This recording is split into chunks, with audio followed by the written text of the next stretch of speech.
Good day. Here are the stories for the Manila Times for Thursday, May 20, 2021. The Court of Appeals has affirmed the findings of the National Privacy Commission that former Commission on Elections Chairman Andres Bautista violated Republic Act 10173 or the Data Privacy Act of 2012 in connection with the April 2016 data breach that placed the personal information of millions of voters at risk. The NPC recommended the prosecution of Bautista for the crime of accessing sensitive personal information due to negligence. The Department of Health said it would no longer announce vaccine brands that would be used in the country to prevent people from swamping vaccination centers giving their preferred jabs. The decision was made after big crowds converged in vaccination centers giving the Pfizer-BioNTech Tozinameran vaccine. Health Undersecretary and National Vaccination Operations Center Chairman Mirna Cabotaje said the Health Department would enforce a brand agnostic. Malacanang gave assurances on Wednesday that vaccines would be given to the public for free because of the sale of anti-COVID jabs is not allowed in the country. Palace spokesman Harry Roque Jr. said nobody would be required to pay to receive a COVID-19 vaccine. He said vaccines purchased by the government would be distributed to target beneficiaries without any fee, while those secured by the private sector must be given to their employees.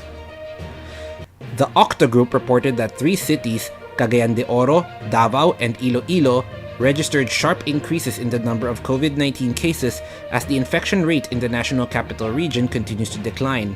The May 19 Octo report said the highest increase was reported in Iloilo City, 99% or 58 new cases per day. Zamboanga City remains the only city outside of the NCR with the highest daily new case average of 158 per day. The number was down by 4% compared to last week's figure. 5 Abu Sayyaf terrorists were killed following a gun battle that erupted during a police raid on their hideout near Taman Sri Arjuna in Beaufort, a small town in Sabah, reports said on Tuesday. The official Malaysian news agency Bernama said the fighting occurred on Monday at a mangrove area where police commandos and members of the Eastern Sabah Security Command also captured 8 Abu Sayyaf terrorists and 29 other Filipinos, including women and children, during a special operation on May 8. Sabah Police Commander Datuk Hazani Gazaldi said among those slain was Mabarbinda, a sub-leader of the pro-ISIS group, who was also wanted by Philippine authorities. 3 of those killed were Abirsam Samsula, Jurak Dambinda, and Alcimar Sukarno. The other slain terrorist remains unidentified. Topping business, the government's fiscal gap ceiling this year was raised by the country's economic managers, who expect higher public expenditure on the COVID-19 pandemic response. Budget Secretary Wendell Avisado said on Tuesday night that the Interagency Development Budget Coordination Committee, or the DBCC, revised this year's deficit program upward to 9.4% of the country's gross domestic product, following the 179th DBCC meeting. The current deficit to GDP ceiling is higher than the DBCC's earlier estimate of 8.9% and the actual 7.6% last year. Avisado said the adjusted ceiling was a result of the revised revenue and disbursement program. The 2021 revenue program was retained at 2.88 trillion pesos. In sports, teams from the Philippine Basketball Association, as well as clubs from other professional leagues, are still not allowed to hold training in the National Capital Region Plus bubble. Games and Amusement Board Chairman Baham Mitra made the announcement, citing a clarification his office received from the Interagency Task Force for the Management of Emerging Infectious Diseases.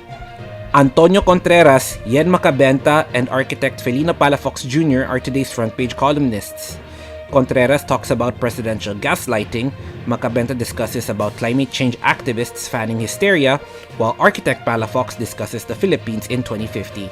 Today's editorial believes a mega vaccine center is not the best solution in the government's vaccination program. Read a full version on the paper's opinion section or listen to the Voice of the Times. For more news and information, get a copy of the Manila Times on print, subscribe to its digital edition, or log on to www.manilatimes.net. Follow us on Twitter, Facebook, or Instagram, and keep up with the Times. With the Fort Villaseran, this is Arik John Sikwa reporting. May have a safe Thursday ahead.